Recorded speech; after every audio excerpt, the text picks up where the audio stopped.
Bátorító nevelés. A gyermek mentálhigiéniája szempontjából nagyon fontos, hogy az iskola hogyan viszonyul a tanulókhoz. A hagyományos pedagógiai modellek nem veszik figyelembe a tanulók pillanatnyi állapotát és ezekből fakadó szükségleteit. A tanulás folyamatának zavartalanságát ezért különböző fegyelmező eszközökkel próbálják biztosítani, melyek ideig, óráig képesek hatásukat kifejteni, de a probléma valódi okára nem nyújtanak megoldást. De Csekko és Richards több mint 8500 szülő, diák és pedagógus bevonásával végzett kutatása bebizonyította, hogy a pedagógusok és diákok közötti feloldatlan érdekkonfliktusok fegyelmezési problémákat okoznak az iskolában. Ennek következtében a diákok minden szabályt megkérdőjeleznek, és a konfliktus válik normává, ezért a diákok destruktív módon viselkednek, melyet a tanárok szigorú büntetéssel és az elnyomás más formáival próbálnak kordában tartani. Még ha a diákoknak és a felnőtteknek közös céljai is lennének az oktatási célok terén, a félelem és bizalmatlanság elkerülhetetlenné teszik a konfliktust. Dreykus szerint a legfőbb probléma, hogy a tanárok és a szülők nem értik a gyermek viselkedése mögött meghúzódó okokat, így nem is képesek megfelelően reagálni arra. Dreykus úgy gondolta, hogy az ember közösségi lény. A közösséghez tartozás érdekében a gyermek minden eszközt bevet, pozitívakat és negatívakat egyaránt. A gyermek az elfogadás és a közösséghez tartozás érdekében képes a tanárokkal szembeni ellenszegüléssel, figyelemfelkeltéssel, vagy éppen durvasággal kiharcolni társai közt a tekintélyt. Ezekre a tanárok jellemzően büntetéssel, megvonással vagy egyéb retorziókkal válaszolnak, miközben nem veszik észre, hogy a gyermek céljainak megfelelően reagálnak.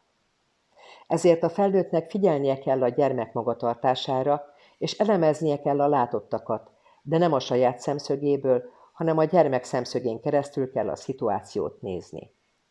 Tudatában kell lennie, hogy a viselkedésnek mindig célja van, és ezt a célt tudnia kell azonosítani. Ez azért is bonyolult, mert a gyermek nem feltétlen tudja meghatározni a viselkedése mögött rejlő okokat, vagy annak célját, ezért a felnőtt kénytelen arra hagyatkozni, hogy milyen érzelmeket vált ki a magatartás belőle. Dreykus a zavaró magatartás 4 formáját különbözteti meg, melyeket téves viselkedési célokként jellemez. Ezek a figyelem felkeltése, a hatalmi harc, a bosszú és a csüggedés. Ha a figyelem felkeltése által a gyermek arra vágyik, hogy foglalkozzanak vele, nem hagy nyugtot tanárainak, társainak. E téves viselkedés célja, hogy a tanuló úgy érzi, hogy csak akkor fogadják el, ha észreveszik. Bekiabálja a kérdésekre a választ, nem várja meg, hogy őt szólítsák, kiugrál a padból. A figyelmeztetés csak ideig, óráig hatásos, és a viselkedés visszatér. A tanár ilyenkor bosszantónak érzi a tanulót. A hatalmi harc esetében a diák fölénybe akar kerülni a tanárral szemben. A téves viselkedése célja alatt a tanuló úgy érzi, hogy akkor fogadják el, ha ő irányít, dominál. A figyelmeztetés hatástalan, a rendbontó magatartás tovább erősödik.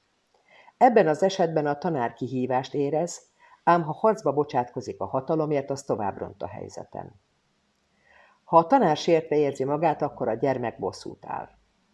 A téves viselkedés célja alatt a tanuló úgy érzi, hogy akkor számít, ha másokat bántani tud, ez az egyetlen lehetséges eszköz önmaga érvényesítésére. Ha a tanár reménytelennek érzi tanítványát, akkor a diák feladta a küzdelmet, nem igyekszik együttműködni, nem végzi el feladatait, egyedüli célja az, hogy békén hagyják. E viselkedés célja alatt a diák azt érzi, hogy nem elég jó. A tanulónak vele született vágya, hogy tartozzon valahová. A helytelen viselkedés akkor következik be, ha a tanuló úgy érzi, hogy elkedvetlenedett, vagy hibásan ítélte meg, hogy hova tartozik. A viselkedés megváltoztatásához meg kell érteni a viselkedés célját és azt, hogy a tanuló részéről nem tudatos a célt éreztett viselkedés. Ezért a tanárnak kell rájönni, hogy milyen okok állhatnak mögötte. A tanulóval való beszélgetés során találgatásokba bocsátkozunk azzal kapcsolatban, hogy miért érez késztetést ezekre a cselekedetekre. A találgatások révén eljuthatunk a figyelemfelkeltés, a hatalom, a bosszú és az elégedetlenség mélyebb céljainak feltárásához. Ebben a felismerési reflex segíthet.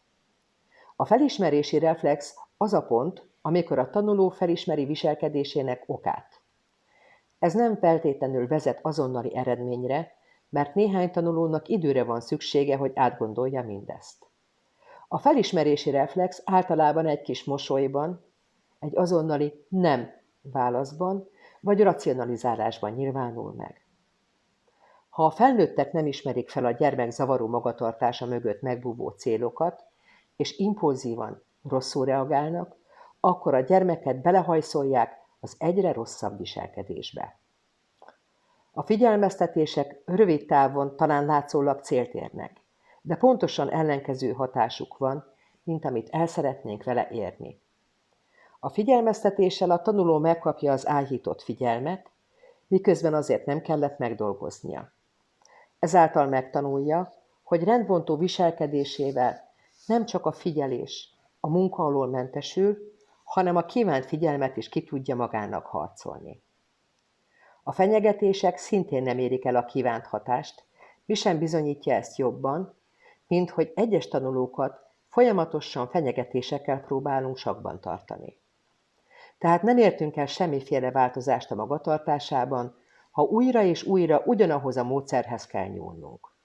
Sőt, gyakran pont az ellenkezője fog történni annak, mint amit a fenyegetésekkel el akartunk érni. A céltévesztett magatartást sokszor büntetésekkel próbáljuk megakadályozni, így kívánjuk kioltani a nem kívánt magatartást. A büntetés hatására azonban a céltévesztett magatartás nem szűnik meg, legfeljebb átmenetileg érhetünk el vele sikereket. A büntetés nélküli nevelés csak cél lehet, azt fokozottan más, mélyreható eszközökkel kell felváltani. Ferdinand Birnbaum szerint az a gyermek, aki nehézséget okoz, maga is nehézséggel küzd. A nehézségek egyik fő oka pedig az elbátortalanodás. Erre lehet jó megoldás a bátorító nevelés. A bátorító nevelés alapja, hogy a szülő vagy pedagógus ne indulatosan reagáljon a kialakult helyzetre, hanem higgadtan, a hosszú távú célok szem előtt tartásával.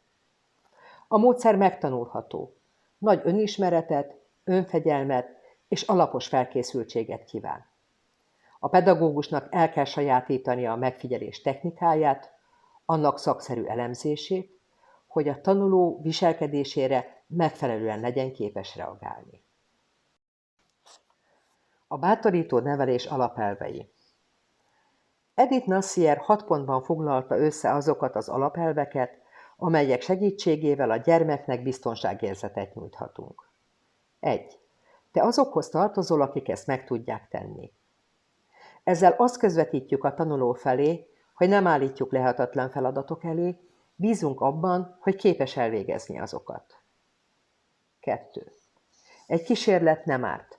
Ha valami nem sikerül, az még nem bűn. A hibák démonizálása bénítólag hat a tanulóra, teljesítményszorongást válthat ki, mely csökkenti teljesítményét, ezáltal az önértékelést. A hibázást az élet természetes velejárójaként kell kezelni, ami inkább kihívást jelent, mint szégyelnivaló bűnt. 3. Sok olyan alkalmat kell biztosítani, ahol sikeres teljesítményt lehet elérni. A mércék ne legyenek olyan magasak, hogy a gyerekek semmiképpen se tudjanak ezeknek megfelelni. A kudarcok visszavethetik a gyermeket, elbátortalanodhat képességeiben. Ugyanakkor az elvárások ne legyenek túl alacsonyak sem, mert akkor a gyermek nem fog arra törekedni, hogy fejlődjön. A gyermek az elvárt mércének próbál megfelelni, ezért az észszerűen megválasztott követelmény fontos. 4.